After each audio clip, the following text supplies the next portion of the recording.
উনি মুফতি মানুষ বলে ফেলছে, আমি কেমনে ওনারে ভুল বলি? স্ত্রীর স্বর্ণের যাকাত কিভাবে দিবে?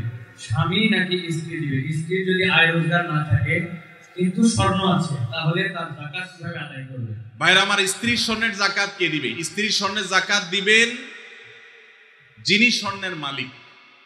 এখন প্রশ্ন হলো, স্ত্রীর স্বর্ণের মালিক কে? কে বলে স্ত্রী? আপনি দিয়ে দিচ্ছেন একসাথে? ঠিক আছে, এদিকে একবার বলছেন স্বামী, আমার ভাই মুফতি মোহাম্মদ আলী ভাই বলছেন স্ত্রী। ভাই, উনি মুফতি মানুষ বলে ফেলছে, আমি কেমনে ওনারে ভুল বলি?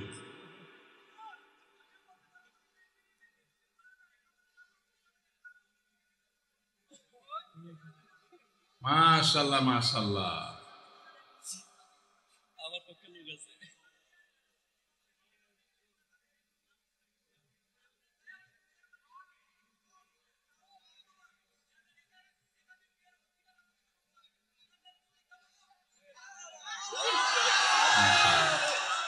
যুবক পোলাপান একটাই পায় না, আপনি কোন একাধিক?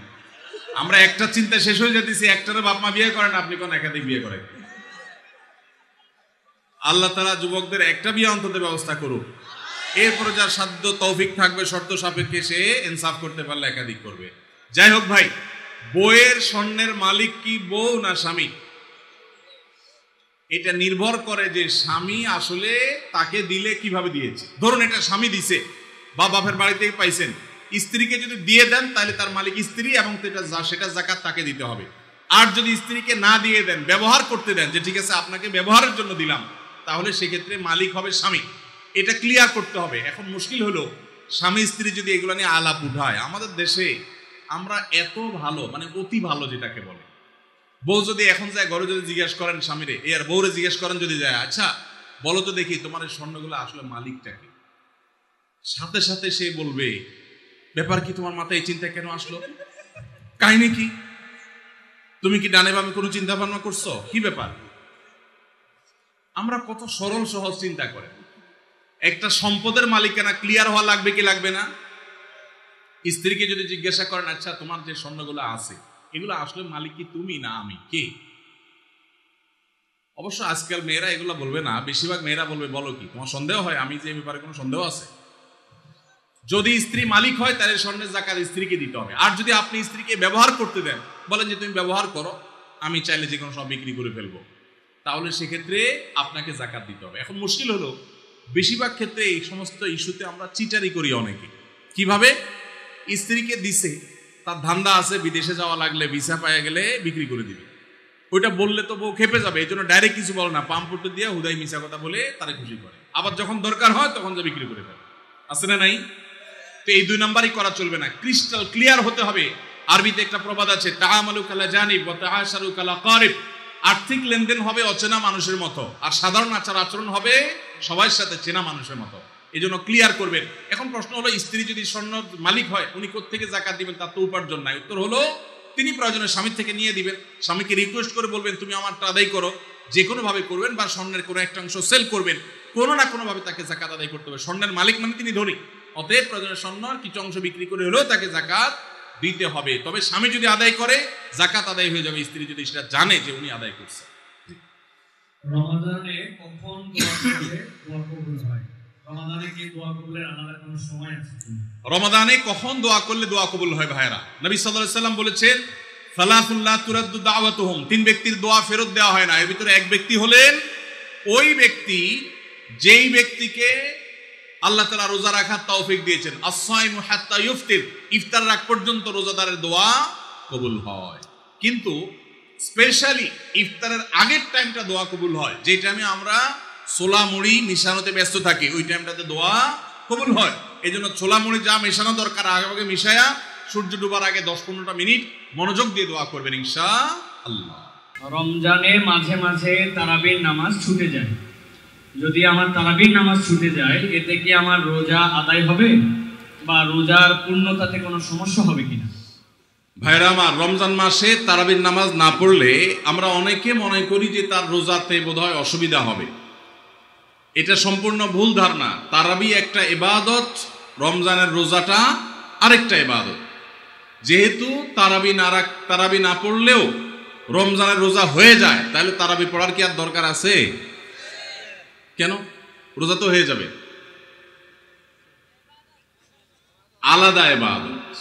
রোজা রাখা একটা ইবাদত, তারাবি পড়াটা আরেকটা ইবাদত। নবী করিম সাল্লাল্লাহু আলাইহি সাল্লাম একই হাদিসে দুটি কথা বলেছেন, মান কামা রমাদানা ঈমানান ওয়া ইহতিসাবান গুফিরা লাহু মা তাকাদ্দামা মিন যামবি। একই হাদিসে বলেছেন, মান সামা রমাদানা ঈমানান ওয়া ইহতিসাবান গুফিরা লাহু মা তাকাদ্দামা মিন যামবি। যে ব্যক্তি ঈমান এবং ইখলাসের সাথে রমজানের রোজা রাখবে, আল্লাহ তার পূর্বের গুনাহ মাফ করবেন। যে তারাবি পড়বে তারও পূর্বের গুনাহ মাফ করবেন ইনশাআল্লাহ। এইজন্য ভাইরা, তারাবির নামাজ পড়তে হবে। এটা সুন্নাহ, গুরুত্বপূর্ণ সুন্নাহ, সাধারণ সুন্নাহ না। নবী সাল্লাল্লাহু আলাইহি সাল্লাম ছাড়েন নাই, সাহাবীরা ছাড়েন নাই। কোনো ওযর ছাড়া তারাবি ছাড়া যাবে না। জামাত ছুটে গেলে একা একা হইলেও পড়বেন, কিন্তু কোনো কারণে পড়তেই পারলেন না, সফরে আছেন, ট্রাভেলে আছেন, বাসে ছিলেন, ট্রেনে ছিলেন, নাইটে সফর করেছেন, তারাবি পড়তেই পারেন নাই, ইনশাআল্লাহ আপনার রোজা হয়ে যাবে। তাই বলে তারাবিকে অনেকে অবহেলা করেন আজকাল, যেটা তো সুন্নাত, না পড়লে কি? এই অবহেলাটা আরেকটা দোষের। তাহলে আমাদের মধ্যে দুইটাই সীমা লঙ্ঘন। কেউ মনে করেন তারাবি না পড়লে রোজাই হবে না, এটা হলো বাড়াবাড়ি। আবার অনেকে মনে করেন তারাবি না পড়লেই বা কি, এটা হলো ছাড়াছাড়ি। এই বাড়াবাড়ি এবং ছাড়াছাড়ির মধ্যে আমাদের থাকতে হবে। আল্লাহ আমাদের তৌফিক দান করুন।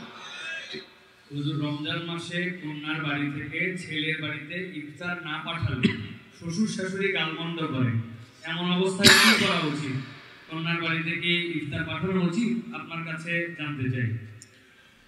ভাইরা আমার, আমাদের সমাজে বহুল প্রচলিত, বহুল প্রতিষ্ঠিত কুসংস্কারগুলোর মধ্যে থেকে একটি হলো এটি যে মেয়ের বাবার বাড়ি থেকে রমজান আসলে ইফতারের বিভিন্ন আইটেমের জন্য ছেলে, ছেলের মা, ছেলের বাবা, ছেলের গোষ্ঠী, ছেলের বিভিন্ন মহিলারা, ওই ফ্যামিলির তারা অপেক্ষায় থাকে। আল্লাহর জমিনে যদি 10টা নিকৃষ্টতম ছোট লোকই থাকে, তার একটা হলো এইটা। যুবক ভাইরা, কোন যুবক হাত তুলে বলতে পারবেন যে আমার শ্বশুরবাড়ি থেকে রমজান উপলক্ষে এরকম কোন ভিক্ষাবৃত্তি আমরা করতে দেই নাই? বলতে পারবেন কেউ? দেখি কার কার বুকে পাটা বলা আছে, হাত তোলেন। হয় নাই যাদের। বাবাজি আপনি হাত তুলছেন, আপনাদের আমার তো এগুলো ছিলই না। আপনি হুদাই ক্রেডিট নিচ্ছেন কেন? এগুলো তো নতুন, আমাদের দেশে নতুন ফিতনা শুরু হয়েছে। এই দাড়িওয়ালা ভাই, আপনি হাত তুলছেন কি বুঝা? বলেন বলেন কি বুঝে হাত তুললেন? আপনার শ্বশুরবাড়ি থেকে ইফতার আসে নাই? হ্যাঁ, আসে নাই? বিয়ে করছেন? হ্যাঁ, বিয়ে করছেন, শ্বশুরবাড়ি থেকে ইফতার আসে নাই? গরিব তারা, মানে কারণ কি? ভাইয়েরা আমার, এদেশ থেকে যৌতুককে ওলামায়ে কেরাম মিম্বর থেকে, মাহফিলের মঞ্চ থেকে ঝেঁটিয়ে বিদায় করেছেন, আলহামদুলিল্লাহ। যৌতুকের অভিশাপ থেকে এদেশকে মুক্ত করেছেন ওলামায়ে কেরাম। এক চিঠি আবেদন এদেশের ওলামায়ে কেরামের এই কাজটা।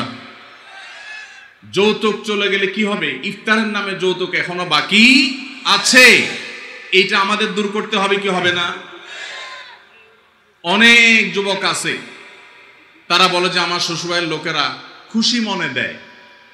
ভালো করে শুনে রাখেন, 2 নাম্বারের অপর নাম হলো এখন খুশি মনে দেওয়া। ঘুষখোর সেও বলে খুশি হয়ে দিস, যৌতুকখোর সেও বলে বেহিসাব খুশি হয়ে দিস। শুধু খুশি হয়ে না, জোর করেও দেয়। জোর করে দিবে না, কি করবে? তার মেয়েটার শান্তি দরকার তার।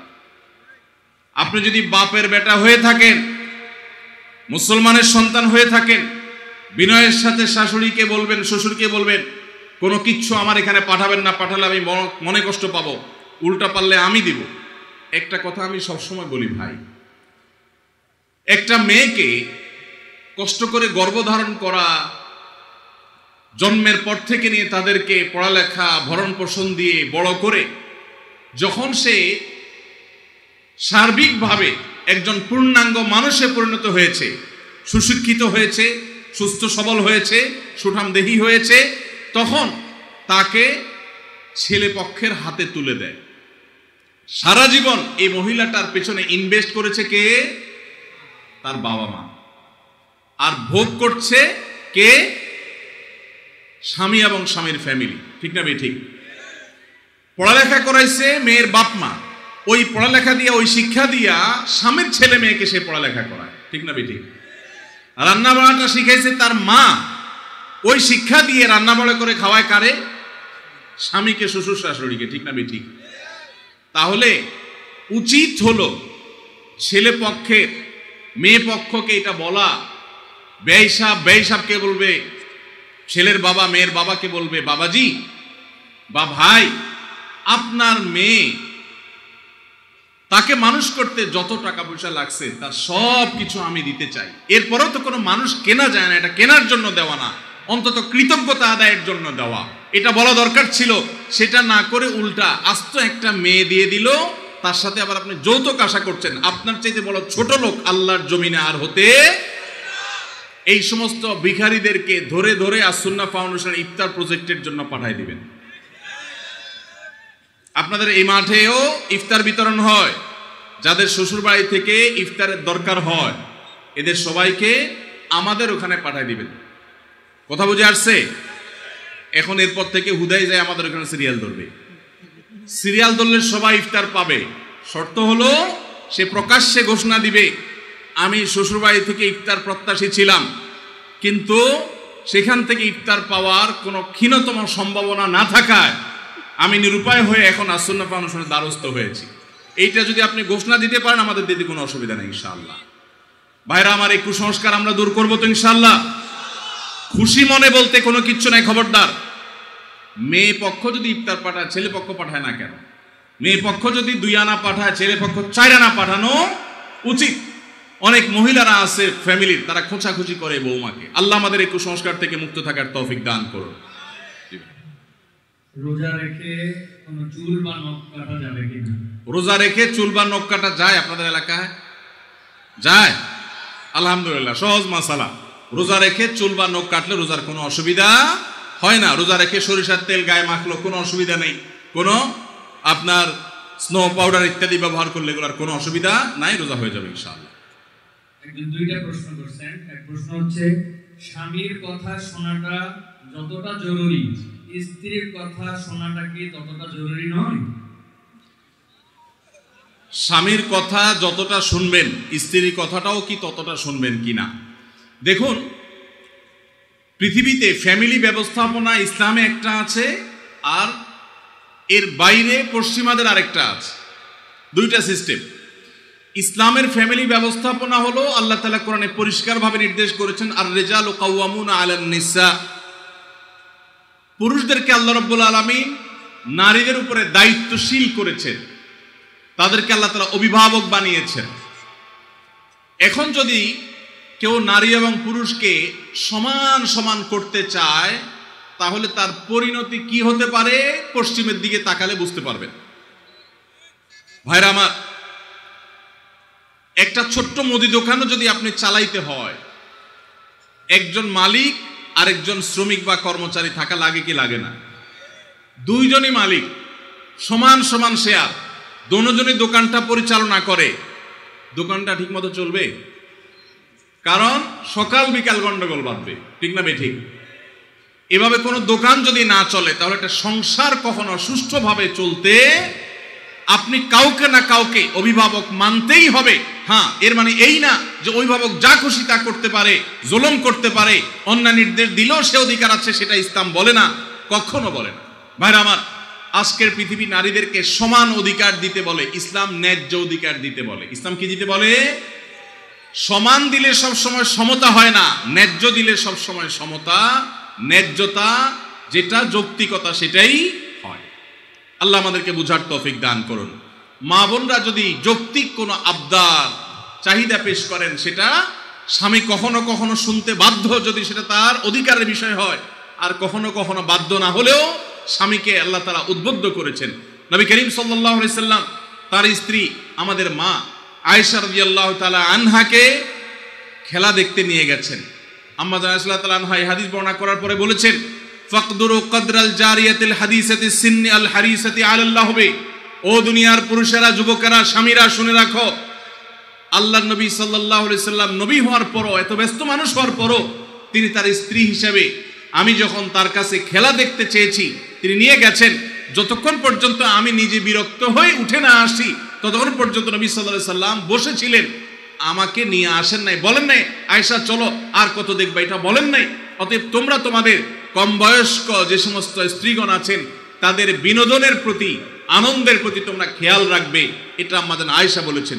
তাহলে বোঝা গেল স্ত্রী যদি কিছু চায় সেটা পূরণ করবার জন্য স্বামী যথাযোগ্য চেষ্টা করবেন, যদি অন্যায্য না হয়, অন্যায় না হয়, অযৌক্তিক চাওয়া না হয়।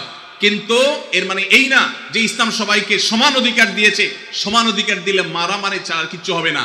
পশ্চিমে যান, কোনো সংসার বলতে কিচ্ছু নাই। গত সপ্তাহের কথা, নিউজিল্যান্ডের একটা শহরে অকল্যান্ডে আমাদের এক প্রবাসী বাংলাদেশি ভাই বুয়েটিয়ান, ওনার বাসায় উনি নিয়ে গেলেন ফজর নামাজ পড়ে, মসজিদ থেকে পাশে ওনার বাসা। তো ওনার বাসায় গিয়ে আমি একটু আশপাশে কিছু গাছ টাছ দেখলাম, দেখে বের হচ্ছি। উনি আমাকে দুটা জিনিস দেখালেন। এক হলো বললেন যে ভাই আপনি যে সবজি চাষ করেন ঢাকায়, ওই ভিডিও দেখার পর আমার ওয়াইফের চাপে আমি এই যে লাউ গাছ লাগাইছি, সেই লাউ গায়ে অনেক লাউ ধরছে। চিন্তা করলাম আমরা কাজ করছি এখানে 11,500 কিলোমিটার দূরে, আমল হয়েছে আলহামদুলিল্লাহ 11,500 কিলোমিটার দূরে। তো তার একজন প্রতিবেশী বৃদ্ধ, বয়স 65 থেকে 70 হবে, এই ভদ্রলোকের সাথে আমার পরিচয় করায় বললেন যে আমার নেইবর, আমার প্রতিবেশী। তো আমি বললাম যে তার বাসা যে শুনশান নীরব, ব্যাপার কি? তো বলে যে তার বাসায় কেউ নাই, তার কোনো ফ্যামিলির সদস্য নাই, 20 বছর সে এই বাসাতে আছে, কোনো সদস্য নাই, বয়স 65 থেকে 70। গায়ে দেখি যে ময়লা আবর্জনা লেগে আছে, ভোরবেলা কোত্থেকে কাজ করে আসছে, পরিশ্রম করে খায় দায়। আমি অবাক হয়ে গেলাম। আমাদের দেশে একজন বৃদ্ধ মানুষ 20 বছর ধরে একা একা তিনি উপার্জন করে চলতে হয়, তার দেখভাল করার কেউ নাই, এটা কি কল্পনা করা যায়? আপনি যদি ট্রাভেল করেন সারা দুনিয়াতে দেখবেন বৃদ্ধ বৃদ্ধ মহিলা 60, 65, 70, 80 বছর একা একা ট্রাভেল করছে, কেউ তাদের সাথে নেই। ইসলাম যে পরিবার ব্যবস্থাপনা রেখেছে এটার উপরে পোদ্দারি করতে গিয়ে গোটা পৃথিবীর বেশিরভাগ দেশগুলো নিঃস্ব হয়ে গেছে। অতএব আমরা যারা আল্লাহর বিধানের সাথে পাল্লা দিতে যাব তাদের গোল্লায় যাওয়া ছাড়া কোনো উপায় থাকবে না। মেয়েদেরকে ইসলাম সমান অধিকার দিতে বলে না, কোনো কোনো ক্ষেত্রে ছেলেদের চাইতে বেশিও দিতে বলে, আবার কোনো কোনো ক্ষেত্রে কমও দিতে বলে, যেখানে যতটুকু প্রয়োজন ততটুকু। অতএব শেয়ানে শেয়ানে সমানে সমানে যদি নড়তে চান তো ওদের যে অবস্থা হয়েছে, সংসার ভেঙে গেছে, পরিবার ব্যবস্থা ভেঙে গেছে, সে অবস্থা আমাদের হবে। আমি ওই ভাইকে জিজ্ঞেস করলাম এই লোকটা ফ্যামিলি ছাড়া কেন থাকে, কারো কি একা থাকতে ভালো লাগে? তখন তিনি আমাকে বললেন ভাই সাদে থাকে না, এই জন্য ফ্যামিলি ছাড়া থাকে যে বইয়ের সাথে তো 2 দিনে বেশি 3 দিন বনবে না। নিয়ম হলো, আইন হলো, বেশিরভাগ উন্নত দেশগুলোর আইন একই রকম। 3 বছর যদি বিবাহ লাস্টিং করে, বিচ্ছেদ হলে স্বামীর যা উপার্জন আছে তার অর্ধেক স্ত্রী, স্ত্রীর যা উপার্জন আছে তার অর্ধেক স্বামী পেয়ে যাবে। এই আইনের কারণে মানুষ বিবাহ করতে চায় না, অবৈধ সম্পর্ক দিয়ে সে কাজ সারে, যার কারণে সন্তান হয় না, জেনারেশনের মধ্যে গ্যাপ তৈরি হয়ে যাচ্ছে। আল্লাহ তাআলা আমাদেরকে ইসলামের মতো সুমহান জীবন বিধান দিয়েছেন, এর চেয়ে যৌক্তিক, এর চেয়ে সুন্দর, এর চেয়ে সুখ, এর চেয়ে দাম্পত্য শান্তি আর কোন সমাজে কল্পনা করা যায় না। আল্লাহ তাআলার শুকর সেজন্য। একটা প্রশ্ন এসেছে, সাহারি ও ইফতারের কোনো দোয়া আছে কি? এটি কি বাংলায় পড়া যাবে? ইফতারের আমরা দোয়ার কথা জানি ভাই, ইফতারের একটা কমন দোয়ার কথা আমরা জানি, আরেকটা দোয়া আছে আনকমন যেটা আমরা জানি না। দুইটা দোয়া আমি বলছি। 1 নম্বর হলো ইফতারের দোয়া যেটা কমন আমরা জানি, সেটা হলো আল্লাহুম্মা লাকা সুমতু আলা রিজকিকা আফতারতু। এই দোয়ার অর্থ হলো হে আল্লাহ, আপনার জন্য আমি সিয়াম সাধনা করেছি, রোজা রেখেছি, আর আপনার উদ্দেশ্যেই আমি ইফতার করেছি, অর্থাৎ আপনার নির্দেশের পালনার্থে আমি ইফতার করেছি। এই যে আল্লাহুম্মা লাকা সুমতু আলা রিজকিকা আফতারতু, এটা ইফতারের একটা দোয়া। আরেকটা দোয়া হলো যাহাবা যামা ওয়াবতাল্লাতিল উরুক ওয়া সাবাতাল আজরু ইনশাআল্লাহ। অনেকে এটা জানেন মাশাআল্লাহ। যাহাবা যামা মানে আমার পিপাসা দূর হয়ে গেছে, ওয়াবতাল্লাতিল উরুক আমার শিরা উপশিরাগুলো সব সিক্ত হয়ে গেছে, ওয়া সাবাতাল আজরু ইনশাআল্লাহ এবং আল্লাহ চাহেন তো এই রোজার বিনিময় আমার জন্য অবধারিত হয়ে গেছে। এই যে দোয়া ইফতারের, এটা কি ইফতারের আগে করবেন না মাঝখানে করবেন না শেষে করবেন?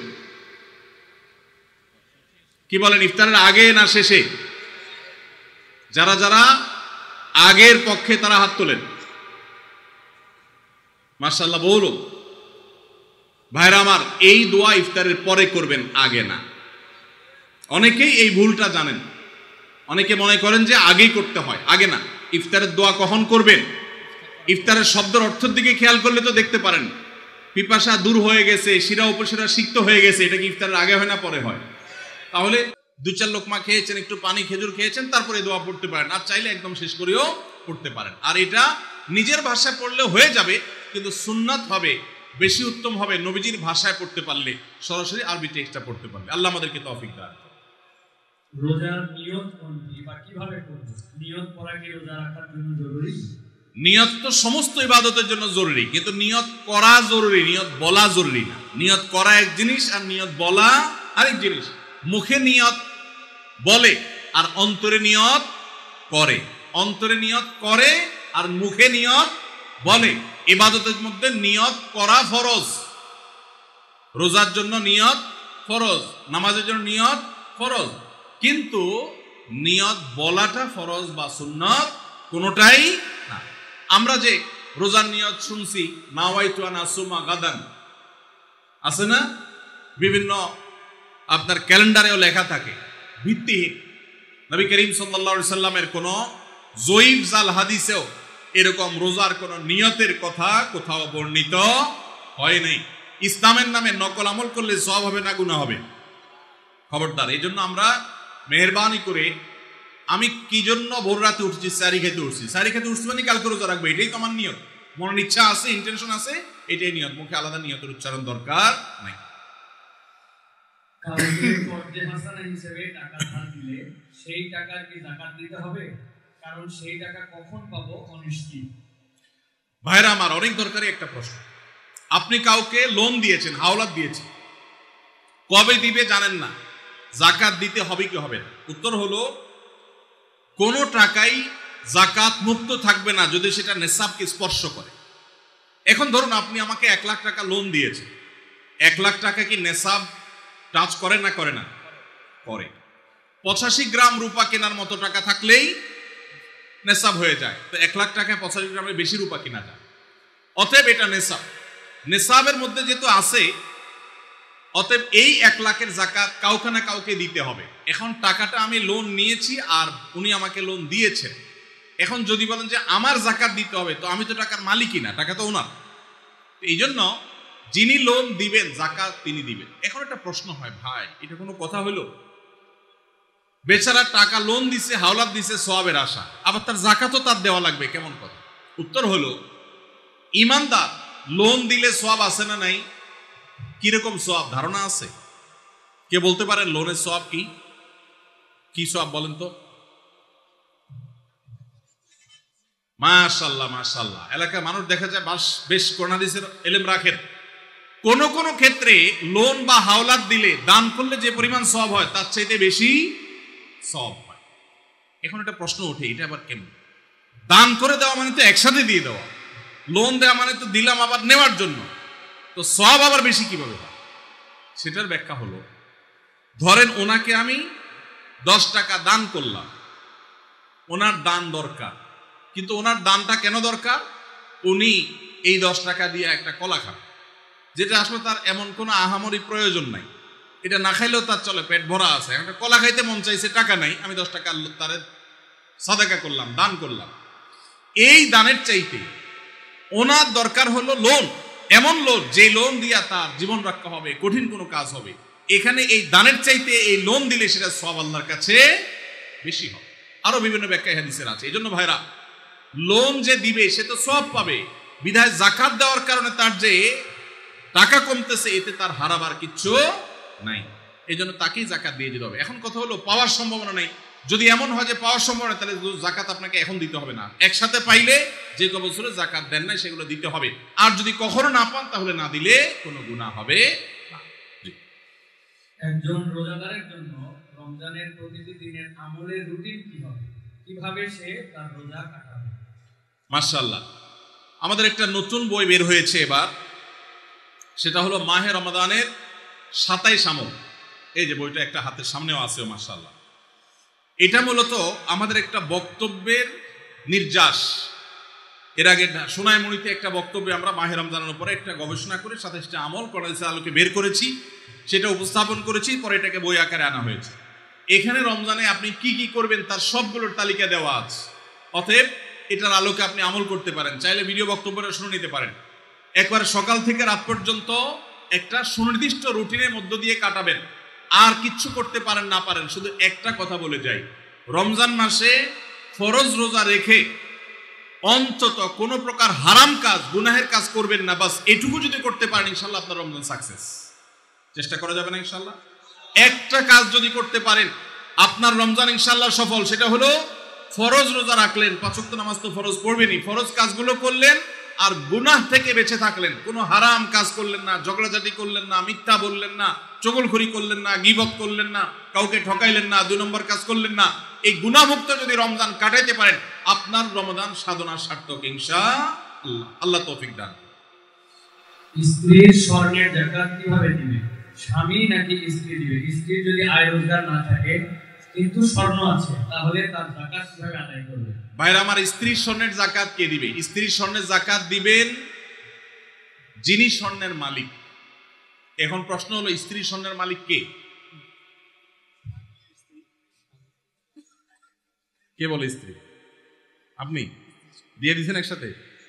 ঠিক আছে, এদিকে একবার বলছেন স্বামী, আমার ভাই মুফতি মোহাম্মদ আলী ভাই বলছেন স্ত্রী। ভাই উনি মুফতি মানুষ বলে ফেলছে, আমি কেমনে ওনারে ভুল বলি?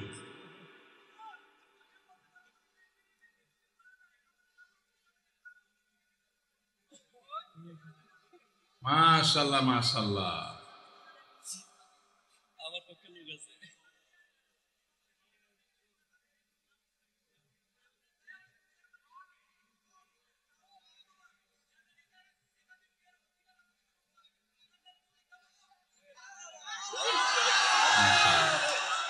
যুবক পোলাপান একটাই পায় না, আপনি কোন একাধিক? আমরা একটা চিন্তা শেষ হয়ে যেতেছি, একটারে বাপ মা বিয়ে করেন, আপনি কোন একাধিক বিয়ে করেন? আল্লাহ তাআলা যুবকদের একটা বিয়ে অন্তত ব্যবস্থা করুক, এরপরে যার সাধ্য তৌফিক থাকবে শর্ত সাপেক্ষে সে ইনসাফ করতে পারলে একাধিক করবে। যাই হোক ভাই, বউয়ের স্বর্ণের মালিক কি বউ না স্বামী? এটা নির্ভর করে যে স্বামী আসলে তাকে দিলে কিভাবে দিয়েছে। ধরুন এটা স্বামী দিছে বা বাপের বাড়ি থেকে পাইছেন, স্ত্রীকে যদি দিয়ে দেন তাহলে তার মালিক স্ত্রী এবং সেটা যাকাত তাকে দিতে হবে। আর যদি স্ত্রীকে না দিয়ে দেন, ব্যবহার করতে দেন, যে ঠিক আছে আপনাকে ব্যবহারের জন্য দিলাম, তাহলে সেক্ষেত্রে মালিক হবে স্বামী। এটা ক্লিয়ার করতে হবে। এখন মুশকিল হলো স্বামী স্ত্রী যদি এগুলো নিয়ে আলাপ উঠায়, আমাদের দেশে আমরা এত ভালো, মানে অতি ভালো যেটাকে বলে, বউ যদি এখন যায় ঘরে যদি জিজ্ঞেস করেন স্বামীরে, আর বউরে জিজ্ঞেস করেন যদি যায়, আচ্ছা বলো তো দেখি তোমার এই স্বর্ণগুলো আসলে মালিকটাকে, সাথে সাথে সে বলবে ব্যাপার কি, তোমার মাথায় এই চিন্তা কেন আসলো, কাহিনী কি, তুমি কি ডানে বামে কোনো চিন্তা ভাবনা করছো, কি ব্যাপার? আমরা কত সরল সহজ চিন্তা করে।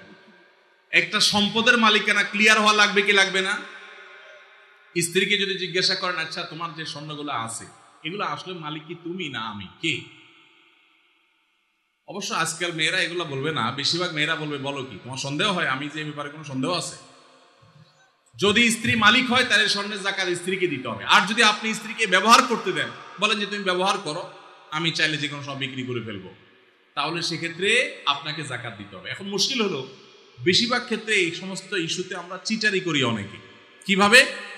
স্ত্রীকে দিছে, তার ধান্দা আছে বিদেশে যাওয়া লাগলে ভিসা পাওয়া গেলে বিক্রি করে দিবে, ওইটা বললে তো বউ খেপে যাবে, এই জন্য ডাইরেক্ট কিছু বলে না, পাম্পটা দিয়ে হুদাই মিশা কথা বলে তারা খুশি করে। আবার যখন দরকার হয় তখন যা বিক্রি করে ফেলে, আছে না নাই?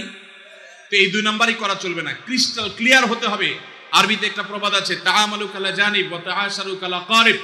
আর্থিক লেনদেন হবে অচেনা মানুষের মতো, আর সাধারণ আচার আচরণ হবে সবার সাথে চেনা মানুষের মতো।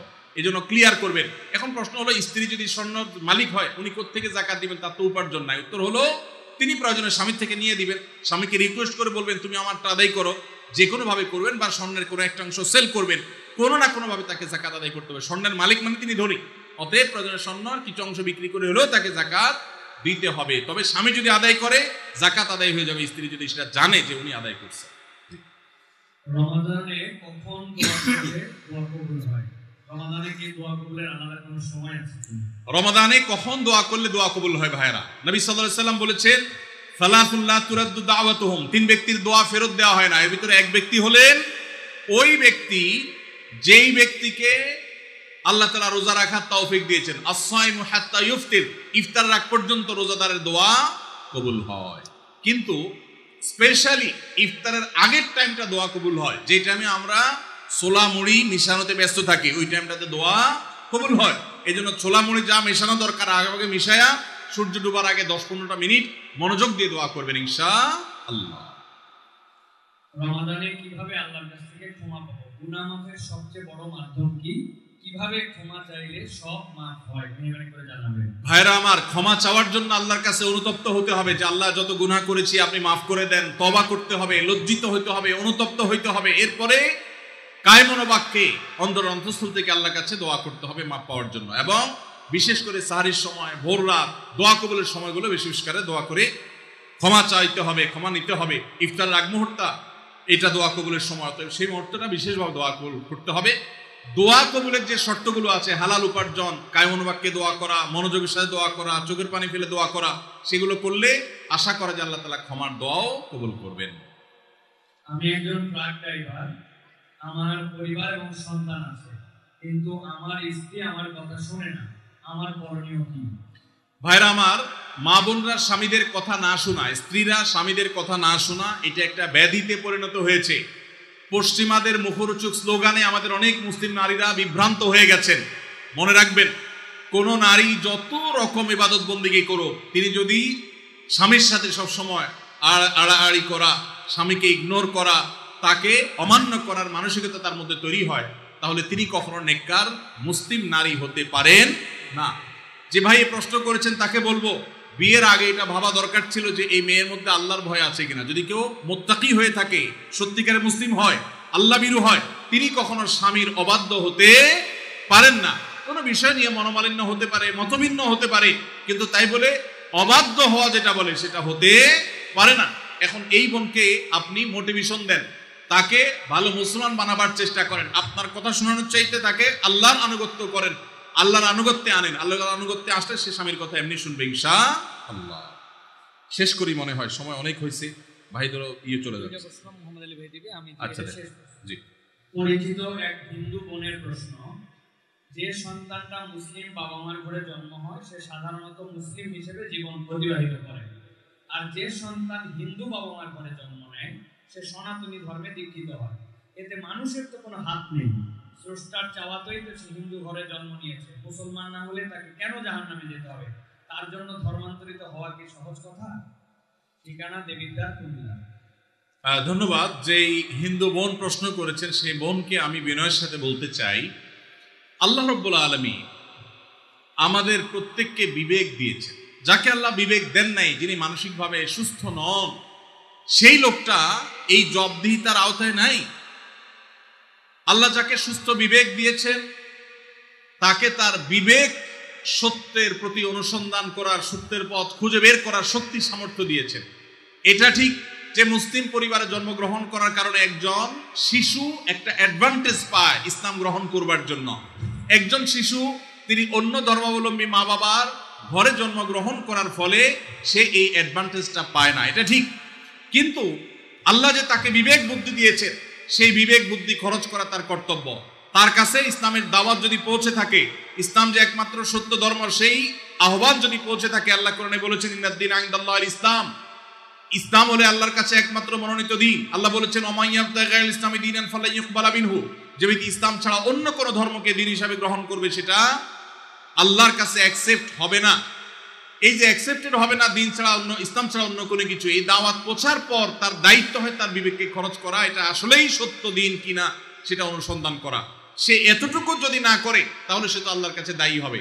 হ্যাঁ, যেটা আপনি বলেছেন যে অমুসলিম পরিবারে জন্মগ্রহণ করে ইসলাম গ্রহণ করা কি সহজ কাজ? না, সহজ কাজ না, কঠিন কাজ। আর এই কঠিন কাজের জন্যই তো তার বিনিময় এত বেশি যে সে যত পাপ করেছে আল্লাহ তাআলা এই কঠিন কাজটা করার কারণে তার সব মাফ করে দিবে। আল ইসলামু ইয়াহদিমু মা কানা ক্বাবলাহু, ইসলামের আগে সবগুলো আল্লাহ তাআলা মাফ করে দিবেন, কারণ সেই কঠিন কাজটা করেছে। মুসলমানকে তো এরকম আল্লাহ তাআলা তার পুরো প্রোফাইল ডিলিট করে দেওয়ার মতো কথা বলেন নেই। এটা নতুন ইসলামে যারা আসবেন তাদের জন্য রয়েছে। আর যারা খ্রিস্টানদের সম্পর্কে আল্লাহ বলেছেন আহলে কিতাবদের সম্পর্কে যে তারা যদি ইসলামে আসে তাদেরকে ডাবল সওয়াব আল্লাহ তাআলা দিবেন। কষ্ট হবে, ফ্যামিলির বিরুদ্ধে তাকে যেতে হবে। এই জন্যই তো আল্লাহ তাআলা এই রিওয়ার্ডগুলো তাকে দিচ্ছেন। আল্লাহ আমাদের সবাইকে হেদায়েত লাভ করার তৌফিক দান করুন। কাউকে আল্লাহ তাআলা মুসলিম বাবা মার ঘরে জন্মগ্রহণ করিয়ে অ্যাডভান্টেজ দিয়েছেন, কাউকে আল্লাহ তাআলা মুসলিম সোসাইটির মধ্যে রেখে অ্যাডভান্টেজ দিয়েছেন, কাউকে আল্লাহ বিবেক বুদ্ধিতে শার্প রেখে তাকে অ্যাডভান্টেজ দিয়েছেন। অ্যাডভান্টেজ সবাই কম বেশি পাচ্ছে, তবে আমাদের কাছে শুধু নিজেদের দুর্বলতাটাই চোখে পড়ে। আল্লাহ আমাদেরকে হেদায়েতের পথে পরিচালিত করুন, বলুন আমিন। ভাই আপনারা উঠা বসা করেন না, একটু বসেন, আমরা আর কয়েকটা প্রশ্ন উত্তর দিয়ে শেষ করবো ইনশাআল্লাহ। জি, স্বামী আদেশ করলে কি শ্বশুর শাশুড়ির সেবা করতেই হবে? সেবা করতে গিয়ে অনেক সময় আমি অসুস্থ হয়ে যাই, এক্ষেত্রে ইসলাম কি বলে? ভাইরা আমার, স্বামী যদি আদেশ করে যে আমার বাবা মার খেদমত করো, এখন বোনের প্রশ্ন হলো আমি অসুস্থ হয়ে গেলেও কি স্বামীর সে নির্দেশ মানতে হবে কিনা? উত্তর হলো না। যদি এই পর্যায়ের হয় যে আপনি শ্বশুর শাশুড়ির সেবা করতে গিয়ে আপনি সুস্থ না থাকেন, এই পর্যায়ের আপনার সেবার প্রশ্ন আসে, তো আপনি নিজেকে অসুস্থ করে ফেলে তারপরে শ্বশুর শাশুড়ির খেদমত করতে হবে, এত কঠিন নির্দেশ ইসলাম আপনাকে দেয় নাই। তবে এ জাতীয় ইস্যুতে আমি অনুরোধ করব, কোনো ভালো বিচক্ষণ বিদগ্ধ আলেমের কাছে দেখা করে উভয়ের পরিস্থিতি পর্যালোচনা করে অ্যাসেসমেন্ট করিয়ে তারপর সমাধান নেওয়ার চেষ্টা করবেন। কারণ এখানে আপনার কাছে যেটাকে মনে হচ্ছে বাড়াবাড়ি, আদতে সেটা খুব নরমাল বিষয় হতে পারে। এই জন্য তৃতীয় পক্ষের কারোর সহযোগিতা নিলে সেটা সবচেয়ে ভালো হয়। এই প্রশ্নোত্তরের সংক্ষিপ্ত সেশনে আমরা অল্প কথা উত্তর দিয়ে গেলে আপনার ভুল বোঝার সম্ভাবনা আছে। সেজন্য কোনো দক্ষ আলেমের কাছে, বিচক্ষণ ইমাম সাহেবের কাছে গিয়ে দুজন মিলে তারপরে পুরো অবস্থা জানাবেন। শরীয়ত মৌলিকভাবে মেয়েদের জন্য শ্বশুর শাশুড়ির খেদমত করাকে ফরজ ওয়াজিব করে নাই, কিন্তু স্বামীর প্রতি তার যে শ্রদ্ধা ভালোবাসার দাবি আছে, সেই দাবি থেকে যে স্বামীটা সারাদিন আমার সংসার সন্তানের উন্নতির জন্য কষ্ট করে, সেই স্বামীটার অগোচরে তার উপরে কর্তব্য তার বাপ মার সেবা করা। তিনি যেহেতু আমার কাজে গেছেন, আমি তার জন্য একটু হেল্প করলাম, তার হয়ে একটু কাজ করলাম। তাছাড়া মা বাবার মতো বয়সী মানুষ, তারা যখন আশেপাশে তাদের সেবা করার মানসিকতা থাকা দরকার। কিন্তু সেই সাথে এটাও ঠিক যে আমাদের সমাজে অনেক শ্বশুর শাশুড়ি আছে আস্ত জোয়ান তাগড়া সুস্থ সবল, এরপর সে আশা করে বসে থাকে বৌমা সব করে দিবে। এটা খুব বাজে একটা অভ্যাস। অনেক শ্বশুর শাশুড়ি আছে তারা মনে করে বৌমা ঘরে আসছে মানে হলো কাজের মেয়ে ঘরে আসছে, অতএব আমাদের এটা বাই ডিফল্ট পাওনা হয়ে গেছে। এটা খুবই বাজে একটা উদাহরণ। শ্বশুর শাশুড়িদেরও আল্লাহর কাছে বিচার আছে, তারা জুলুম করলে, সীমালঙ্ঘন করলে তাদেরও দায় আল্লাহ তাআলার কাছে থাকবে। নিজের মেয়েটা তাকে দিয়ে কোনো কাজ করায় না, আরেক ঘরের মেয়ে আসছে তাকে দিয়ে সারাদিন গাদা খাটনি করা, এটা জুলুম। অতএব জুলুমও করা যাবে না, আবার বোনরা শ্বশুর শাশুড়িদেরকে ইগনোরও করবেন না। আল্লাহ তাআলা আমাদেরকে আল্লাহর নির্দেশকে যথাযোগ্যভাবে মানার তৌফিক দান। বেনামাজি মানুষ মৃত ব্যক্তিকে গোসল করাতে পারবে কি? মৃত ব্যক্তিকে বেনামাজি গোসল করাইলে গোসল হয়ে যাবে, কোনো অসুবিধা হবে না। তবে সন্দেহাতীতভাবে এটা মুসলমানদের কর্তব্য। কোনো এলাকাতে কেউ মারা গেলে যারা দিনদার মুসলমান তারা তাকে কবরস্থ করবে এবং তার দাফন কাফনের ব্যবস্থা করবে। কোনো বেনামাজি করলেও আদায় হয়ে যাবে ফরজটা সবার পক্ষ থেকে ইনশাআল্লাহ। বিভিন্ন অ্যাপ ব্যবহার করার কারণে পয়েন্ট দেওয়া হয়ে থাকে, এইসব পয়েন্ট ব্যবহার করে বিভিন্ন অফার নেওয়া যায় কিনা? ভাইরা আমার, যদি কোনো অ্যাপস ইউজ করলে আপনাকে পয়েন্ট দেয়, সেই পয়েন্ট আপনি এক্সচেঞ্জ করে কোনো সুবিধা নেন, কোনো টাকা পয়সা পান, এটা জায়েজ হবে এই শর্তে যে সেই অ্যাপটা যদি হারাম কিছু না হয়, সেটা ব্যবহার করলে যদি কোনো গুনাহের কাজ না হয়, তাহলে আপনি এটা করতে পারেন। আজকাল অনেক জুয়ার অ্যাপস বের হয়েছে, অনেক হারাম অ্যাপস আছে, সেগুলো এ ধরনের অফার দিয়ে থাকে। সেগুলো অ্যাপস ব্যবহার করাটাই ইটসেলফ একটা হারাম কাজ। অতএব সেখান থেকে পয়েন্ট নিয়ে উপার্জন করলে সেটা হারামই হবে। অতএব আপনি কোন অ্যাপস ব্যবহার করছেন আর কি পয়েন্ট দিচ্ছে আপনাকে, সেটা হলো দেখার বিষয়। বাথরুমে ওযু করার বিধান কি? একটা মোস্ট কমন প্রশ্ন, বাথরুমে ওযু করার বিধান কি? ভাইরা আমার, বাথরুমের ভেতরে কমোড বা প্যান, এটার সাথে আপনার ওযুর যে টেপ বা বেসিন, এটার যদি কোনো পার্থক্য না থাকে, অর্থাৎ মাঝখানে কোনো আড়াল বা ব্যবধান না থাকে, তাহলে এই জায়গায় ওযু না করে ওযুটা বাহিরে কোনো ট্যাপে করা উত্তম। কেন? কারণ ওযুর একটা গুরুত্বপূর্ণ সুন্নাহ হলো বিসমিল্লাহ পাঠ করা। টয়লেটের মধ্যে বিসমিল্লাহ পাঠ করাটা মাকরুহ। টয়লেটে বিসমিল্লাহ পাঠ করা কি মাকরুহ? যেহেতু মাকরুহ, অতএব হয় আপনি বিসমিল্লাহ ছাড়া ওযু করবেন, তাহলে ওযুটা একটু ত্রুটিপূর্ণ হলো, আর না হলে বিসমিল্লাহ জোরে পড়বেন, তাহলে আপনি মাকরুহ করলেন। এই জন্য বাথরুমের বাইরে বিসমিল্লাহ পড়ে ওযু করবেন। পাও ধোয়াটা বেসিনে ধোয়ার ব্যবস্থা নাই, ভেতরে যায় ধুলেন, বাস, তাহলে হয়ে গেল। আর যদি বাহিরে কোনো বেসিন না থাকে, কোনো টেপ না থাকে, তাহলে টয়লেটের ভিতরেই ওযু করতে পারবেন, কিন্তু বিসমিল্লাহটা মনে মনে বলবেন।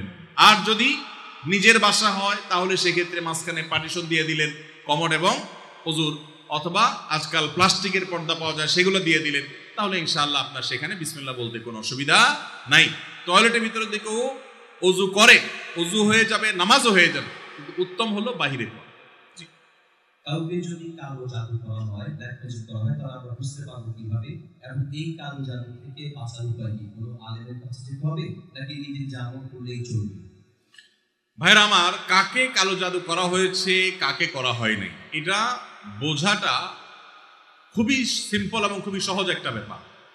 বিশেষ করে কিছু আলামত আছে যে আলামতগুলো খুব সহজেই দেখে বোঝা যায় এই লোকটা ব্ল্যাক ম্যাজিকের রোগী বা জাদুর রোগী। আপনারা জানেন যে আমাদের সমাজের এক শ্রেণীর মানুষ এই কালো জাদুতে বিশ্বাস করে না। যদি কেউ কোরআনের জীবন্ত মুজিজা আর অলৌকিকত্ব দেখতে চায় তাহলে সে কালো জাদু গ্রস্ত রোগীর মধ্যে কোরআনের আয়াত দিয়ে যে ট্রিটমেন্ট করা হয় এটা দেখে সে আল্লাহর কুদরত দেখতে পাবে, কোরআনের মিরাকল দেখতে পারে।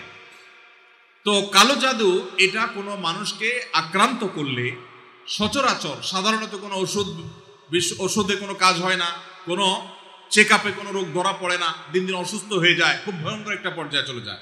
একটি বর্ণনা আছে কালো জাদু এটা মানুষকে কবর পর্যন্ত আর ওঁটকে পাতিল পর্যন্ত নিয়ে যায়, তার মানে শেষ করে ফেলে দেয়, নানা রকমের ক্ষতিগ্রস্ত মানুষকে করে। এবং আজকাল আপনারা দেখেছেন অনেকেই বিভিন্ন ফুটবল টিমের ভালো ভালো খেলোয়াড়দেরকে কালো জাদু করা হয় এবং এগুলো নিয়ে ইন্টারন্যাশনাল মিডিয়াগুলোতে বেশ ফলাও করে আপনার নিউজ প্রকাশ করা হয় এবং সমস্ত দুনিয়াতে মানুষের কাছে ওপেন সিক্রেট এখন যে বড় বড় খেলোয়াড়দেরকে ব্ল্যাক ম্যাজিক করা হয় এবং সেটার যে প্রভাব হয় সেটাও মানুষের কাছে দিনের আলো মতো পরিষ্কার। তাহলে আমার বুঝতে অসুবিধার কথা, বরং কোরআন যেটার কথা বলেছে সেটা বাস্তবায়ন দেখতে পেরে আমার ঈমান আরো বেড়ে যাওয়ার কথা। কিছু মানুষ আছে যে কোনো রোগ ধরা পড়ে না কিন্তু অসুস্থ হয়ে যাচ্ছে, অস্বাভাবিক পর্যায়ে হয়ে যাচ্ছেন, এরকম বিষয়গুলো কালো জাদুর আক্রান্ত হওয়ার আশঙ্কা অনেক বেশি। ঠিক একইভাবে অনেকের অতিরিক্ত হাই আসে, অতিরিক্ত সীমাতিরিক্ত হাই আসে। হাই তোলাটা কিছু একটা লিমিটেশন আছে যে এই পর্যন্ত হাই তোলা এটা স্বাভাবিক, কিন্তু যখন অস্বাভাবিক পর্যায়ে পর্যন্ত চলে যাবে তখন সেটা কোনো কোনো ক্ষেত্রে ব্ল্যাক ম্যাজিকের রোগী হওয়ার আলামত থাকে। দিন দিন শুকায় যাওয়া, নানা রকমের পরিস্থিতি আছে। সবচেয়ে বড় পরীক্ষা করার উপায় হলো সূরা বাকারা সহ বিভিন্ন রুকিয়ার অ্যাপ চালু করে দিলে, ভিডিও চালু করে দিলে, তেলাওয়াত চালু করে দিলে যদি এটা শোনার পরে অস্থির হয়, পেরেশান হয়, তাহলে এই লোকটার মধ্যে কালো জাদুর আশঙ্কা অনেক জোরালো, যে সে সহ্য করতে পারে না তেলাওয়াত। একদম সাদা মানুষ মুসলমান সহ্য করে, কিন্তু সে তেলাওয়াত বন্ধ করতে পারে, আজান সহ্য করতে পারে না। এরকম বিষয়গুলো সাধারণত ব্ল্যাক ম্যাজিক কাউকে করা হয়েছে তার একটা আলামত হয়। সবচেয়ে ভালো হয় ভালো কোনো রাকির কাছে গেলে তারা এটাকে অ্যাসেসমেন্ট করতে পারে বিভিন্নভাবে এবং ধরা পড়ে যে তার কালো জাদু হয়েছে কি হয় নাই। আজকাল এই আপনার রাকিদের নামে অনেক লোকজন আছে যারা কবিরাজি করে, উল্টাপাল্টা পদ্ধতি করে, ভালো মানুষও কালো জাদুর রোগী বানায় দেয়। অনেকে আছে নাম বাপের নাম বললে বলে দেয় যে জাদু করছে কি করছে না, এগুলো সবই বোগাস এবং এগুলো কোনো সঠিক পদ্ধতি না। আমার পরিচিত একজন বলল যে আমার এক দাদা বহু আগে মারা গেছেন, তো এরকম এক কবিরাজের কাছে যাই বললাম আমার দাদার নামে এটা, তার বাপের নামে এটা, দেখেন তো তার কোনো জাদু টাদু আছে কিনা। বলে হায় হায় রে, শেষ করে ফেলছি, তো আর বেশি দিন বাঁচবে না, অথচ উনি মরে শেষ। তো এরকম বন্ডামি ভাওতাবাজিও আছে। এই জন্য যারা কোরআন হাদিসের আলোকে রুকিয়া করে, ঝাড়ফুঁক করে, এরকম মানুষদের শরণাপন্ন হবেন। এই সমস্ত প্রশ্ন উত্তর দেওয়ার কারণে আমার কাছে সব ঝাড়ফুঁক নিতে আসে। আমি কোনো রাখি না ভাই, আমি নিজে অন্যদের কাছে ঝাড়ফুঁকের আমলটা নিতে হয়, অ্যাডভাইসটা নিতে হয়। ভাইরা আমার মনে হয় শেষ করা দরকার নাকি? আচ্ছা, শেষটা বলেন।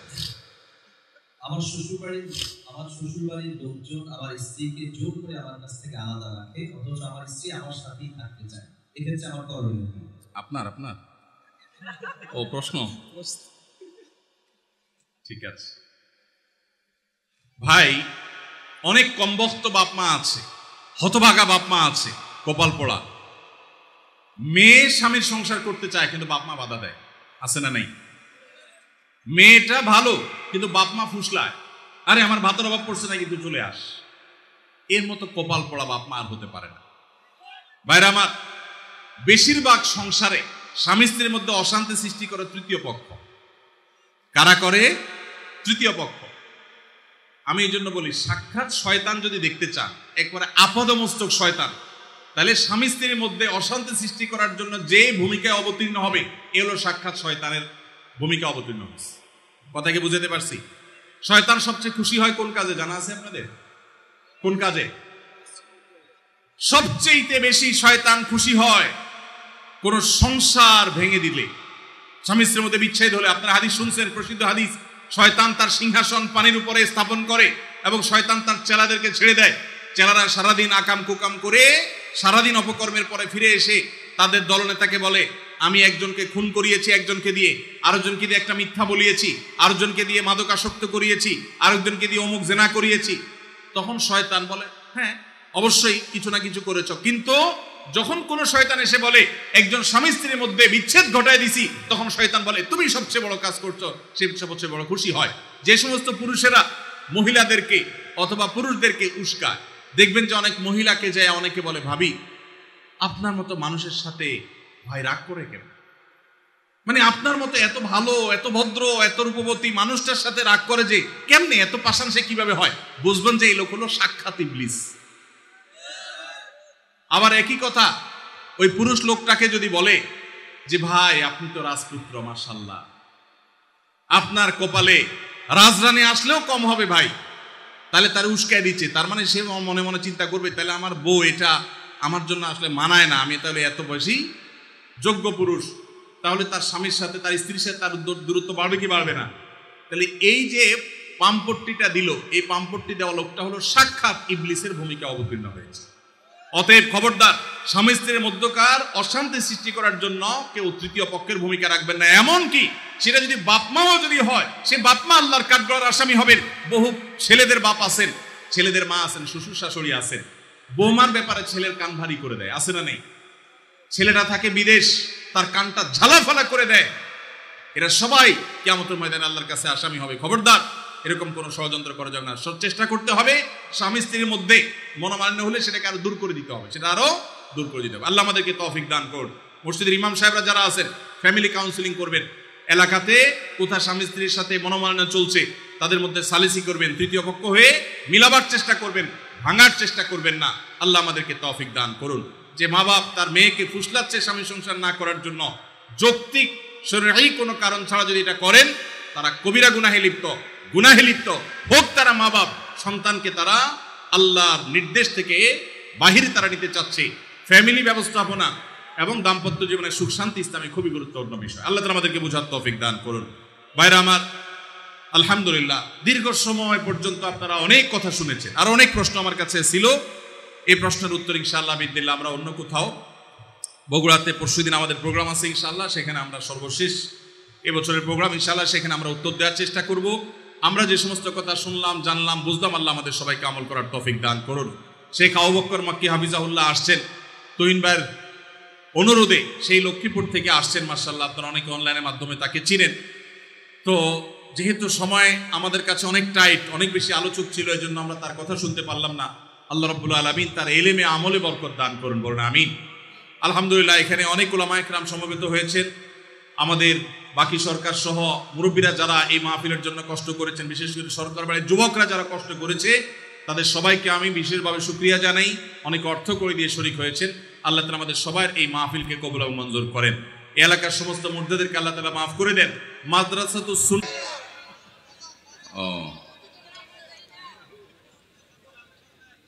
মাশাআল্লাহ, যে ভাইরা দাঁড়ায় আছেন, আপনারা কি কিয়ামের পার্টি ভাই? কিয়ামের পার্টি না হলে বসে যান, ওদিকে বসার জায়গা আছে তো।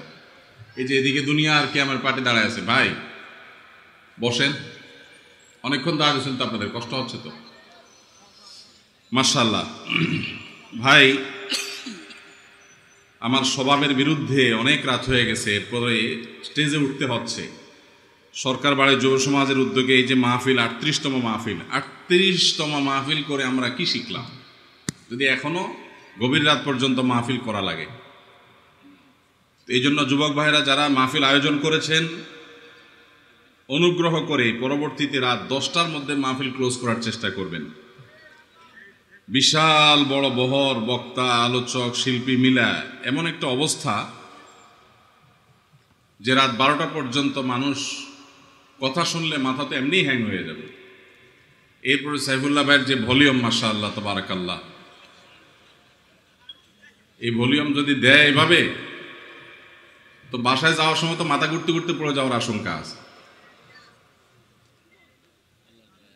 আল্লাহ তাআলা আমাদের হেফাজত করুন। আলহামদুলিল্লাহ ভাই, তেমন কোনো ভূমিকা ছাড়াই আমি শুরু করি, কারণ সময় অনেক গড়িয়ে গেছে। দুটি সুসংবাদ দিয়ে আপনাদের শুরু করতে চাই। প্রিয় দেবিদ্বারবাসী বিশেষ করে, আর সাধারণভাবে পুরো কুমিল্লা জেলার মানুষদেরকে বলছি, আস-সুন্নাহ ফাউন্ডেশনের মাদ্রাসার একটি শাখা দেশের বিভিন্ন জায়গায় তো বটে, এমনকি ঢাকা শহরের বিভিন্ন প্রান্তে খোলার জন্য অনেক ভাইদের আবেদন, অনুরোধ আমাদের কাছে এসেছে। সে সমস্ত আবেদন অনুরোধগুলো বিবেচনা করার মতো সার্বিক সামর্থ্য, সুযোগ বা তৌফিক আমাদের খুব একটা হয়ে ওঠেনি। আমাদের ঢাকায় মাদ্রাসার যে মূল ব্রাঞ্চ, মূল প্রতিষ্ঠানের একটি মাত্র শাখা বা ব্রাঞ্চ আছে, আর সেটি হলো এই দেবিদ্বারে কুমিল্লাতে। দেশের এত জেলা শহর থাকতে, বিভাগীয় শহর থাকতে এই জায়গায় কেন? এর উত্তর আমি এর আগে দিয়েছি। আপনাদের এই দেবিদ্বারের ছোট শালঘরের বাসিন্দা জনাব তোফায়েল আহমেদ সরকার তুহিন, যিনি ডেনমার্ক প্রবাসী, আমাদের মুরব্বী জনাব বাকি সরকারের ছেলে, তিনি দীর্ঘ অনেক বছর যাবৎ আমাদের অফিসে যাওয়া আসা, যোগাযোগ, এবং তিনি চেষ্টা করেছেন এখানে যেন মাদ্রাসাতুস সুন্নাহর একটা শাখা হয়। বহু কষ্টে, বহু পরিশ্রমে আল্লাহর বান্দা এটাকে দাঁড় করিয়ে ছেড়েছেন।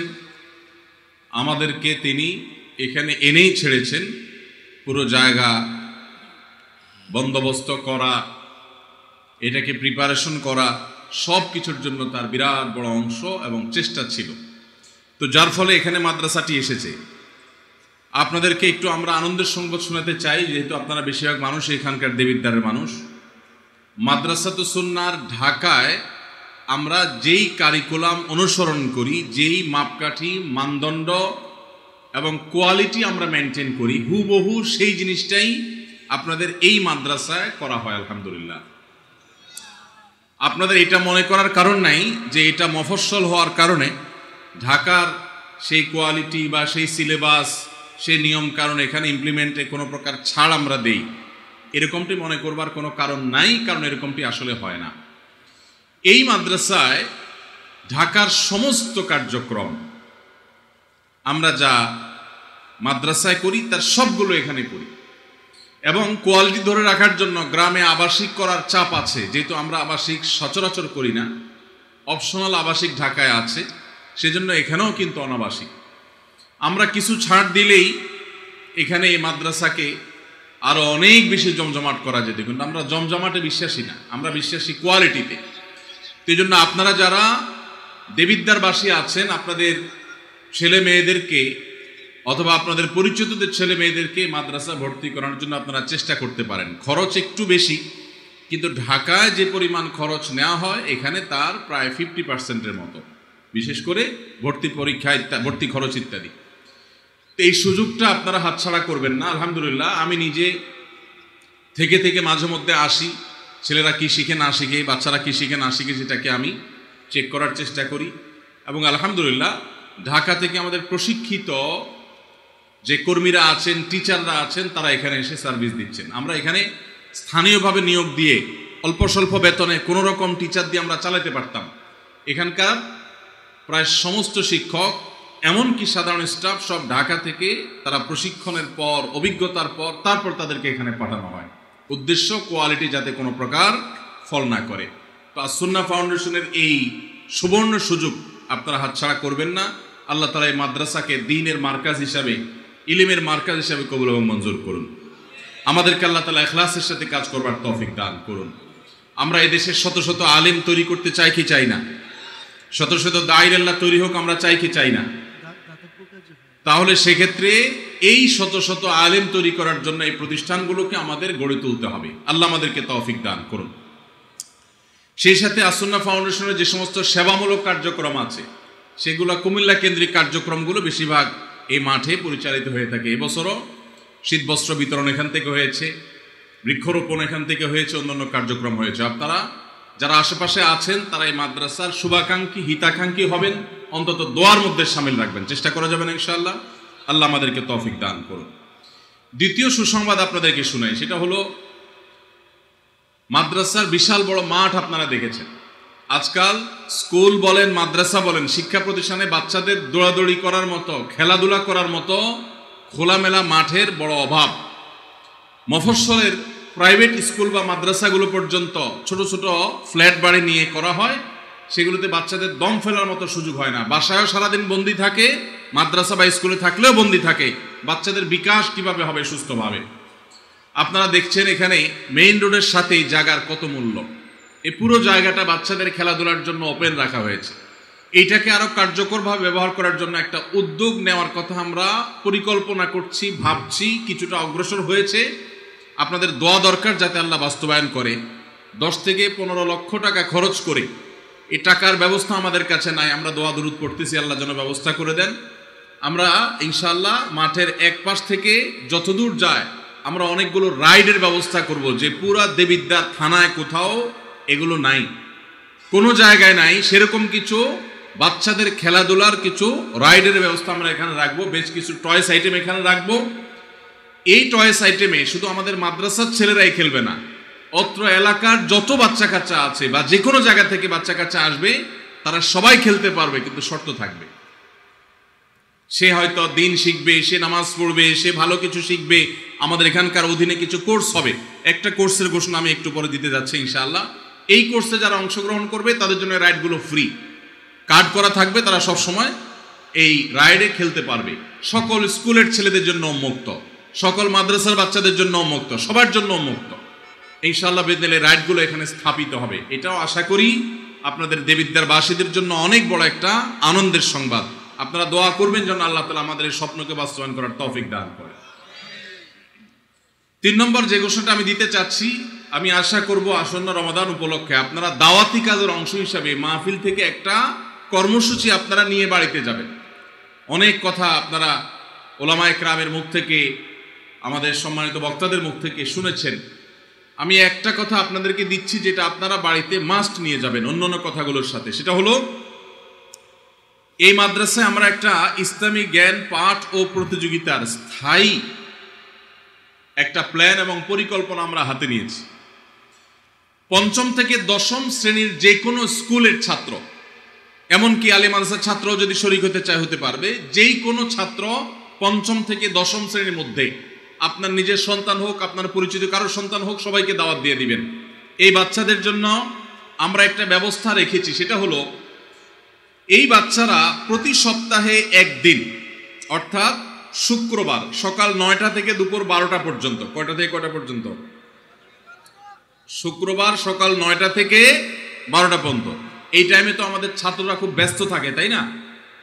স্কুলের পড়ালেখা, স্কুলে ক্লাস টাস করতে হয় অনেক।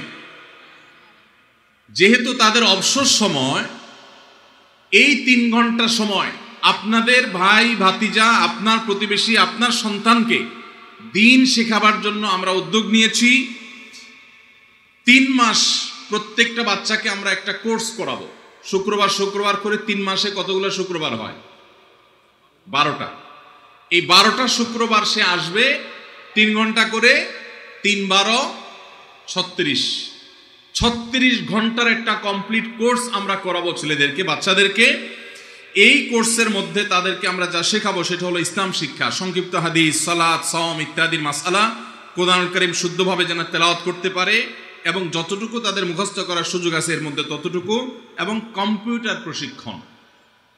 আমাদের স্কুলের বাচ্চারা যাতে করে এই এইজের মধ্যে কম্পিউটারের বেসিক বিষয়গুলো তারা জানতে পারে, তাহলে তাদের দিন শিক্ষা, তাদের দুনিয়া শিক্ষা, জ্ঞান বিজ্ঞান, এই সব সাবজেক্টগুলো যতটুকু দেওয়া গেছে এই 3টা বিষয়কে আমরা সমন্বয় করে আপনাদের বাচ্চাদের জন্য এই কোর্সের ব্যবস্থা করছি। এই কোর্সের জন্য যদি ফিও নেওয়া হয় তারপরও আপনাদের সেটাতে শরীক হওয়ার কথা। সেখানে ফি নেওয়া তো দূরের কথা, উল্টা এই কোর্সে যখন বাচ্চারা শরীক হবে, যেই কোনো মাদ্রাসা স্কুলের বাচ্চারা শরীক হতে পারবে ইনশাআল্লাহ, তাদের জন্য প্রথম পুরস্কার থাকবে 10 জনকে দেওয়া হবে 10,000 টাকার মূল্যের সাইকেল। এরপরে সাপ্তাহিক, এটা হলো পুরা কোর্স শেষে 10 জনকে দেওয়া হবে। এরপর সাপ্তাহিক পুরস্কার থাকবে, সবচেয়ে ভালো পারফরমেন্স করবে যে ছেলেরা, যে বাচ্চারা কোরআনটা ভালো করে সহি করতে পারবে, নামাজটা ভালো করে শিখবে, ইসলাম শিক্ষাটা ভালো করে শিখবে, কম্পিউটার এর বেসিক বিষয়গুলো ভালো করে শিখবে, এদেরকে বিশেষভাবে পুরস্কৃত করা হবে। এবং মাদ্রাসাতুস সুন্নাহর পক্ষ থেকে সকালের নাস্তার ব্যবস্থাও থাকবে ইনশাআল্লাহ। বাকি থাকলো কি বলেন তো? বড় হলে বিয়ে করানো, এটা বাকি থাকলো। আর কিছু বাকি আছে? এই যে এত বড় একটা সুবর্ণ সুযোগ, এই সুযোগটা আপনারা সবাই নেওয়ার চেষ্টা করবেন তো ইনশাআল্লাহ। নিজে আপনার পরিবারের কোনো বাচ্চাকে ইনভলভ করবেন বা অন্যদেরকে দাওয়াত দিয়ে দিবেন, চেষ্টা করা যাবে না ইনশাআল্লাহ। আপনাদের চেষ্টার মাধ্যমে যদি 5টা বাচ্চা দিন শিখতে পারে, ওর জীবনের সঠিক রাস্তায় উঠে যেতে পারে, তাহলে আপনারা সওয়াব পাবেন কি পাবেন না ইনশাআল্লাহ। আল্লাহ আমাদেরকে তৌফিক দান করুন। এখানে রেজিস্ট্রেশনের জন্য সর্বশেষ তারিখ হলো 25শে ফেব্রুয়ারি। মাদ্রাসায় এসে যোগাযোগ করে নাম নিবন্ধন করে রেজিস্ট্রেশন করে ফেলবেন, কোনো ফিটি লাগবে না। আর মাত্র 4 দিন আছে সময়। কয়দিন আছে? 4 দিন। অতএব এর মধ্যে রেজিস্ট্রেশন করে ফেলবেন এবং এই রেজিস্ট্রেশন করার পর আপনারা শুধুমাত্র বাচ্চাদেরকে সময় মতো পৌঁছাবেন, নিয়ে যাবেন ইনশাআল্লাহ বিইذনিল্লাহ। আপনার বাচ্চা যাতে দেশের যোগ্য নাগরিক হয়, ভালো মুসলমান হয়, নীতিবান আদর্শবান মানুষ হয়, তার জন্য আস-সুন্নাহ ফাউন্ডেশন এবং মাদ্রাসাতুস সুন্নাহ সার্বিকভাবে আপনাদের জন্য চেষ্টা করবে ইনশাআল্লাহ। আপনারা খুশি হয়েছেন সবাই? আপনারা চিন্তা করতেছেন বাচ্চাদের শুনলাম, আমাদের বুড়াদের জন্য কি? তো ভাই ঠিক ঠিক বলতেছে, আপনাদের জন্য কম্বল আছে শীতের, কম্বলের দরকার নাই। আলহামদুলিল্লাহ, বাচ্চাদেরকে পেলে বাচ্চার বাপ মা অটোমেটিক পাবে ইনশাআল্লাহ। যারা যুবক আছেন এখনো বাচ্চার বাপ মা হন নাই, আল্লাহ তাআলা তাদেরকে তাড়াতাড়ি বাচ্চার বাপ মা হওয়ার তৌফিক দান করুন। জি ভাই, বাহ, বিরাট খুশি। এই দোয়াতে পোলাপান যত খুশি, আর কিছুতে এত খুশি না। মাশাআল্লাহ। আল্লাহ আমাদের মুরব্বীদেরকে হেদায়েত দান করুন, তারা তাদের সন্তানদেরকে সময় মতো বিয়ে দেওয়ার গুরুত্ব বুঝার তৌফিক দান করুন। আমরা সামনের বছর থেকে, আমি তো মাহফিল করি না, মাদ্রাসার মাঠে হচ্ছে, সেজন্য তুহিন ভাই আমাকে একরকম জবরদস্তি আনছেন। আমরা আশা করব সামনের বছর মুরব্বীরা এই মাহফিলের মঞ্চে কমপক্ষে 20টা করে যৌতুক মুক্ত বিয়ের ব্যবস্থা করবেন। কি বলেন? আল্লাহ তাআলা আমাদের মুরব্বীদেরকে তৌফিক দান করুন। শুধু মুরব্বীদের দিকে চাইয়া থাকবেন না, আপনারাও চেষ্টা করবেন কিছু উপায় উপার্জন করার জন্য। আল্লাহ আমাদেরকে তৌফিক দান করুন। জি ভাই, আমরা প্রশ্ন উত্তরে চলে যাচ্ছি ডাইরেক্ট।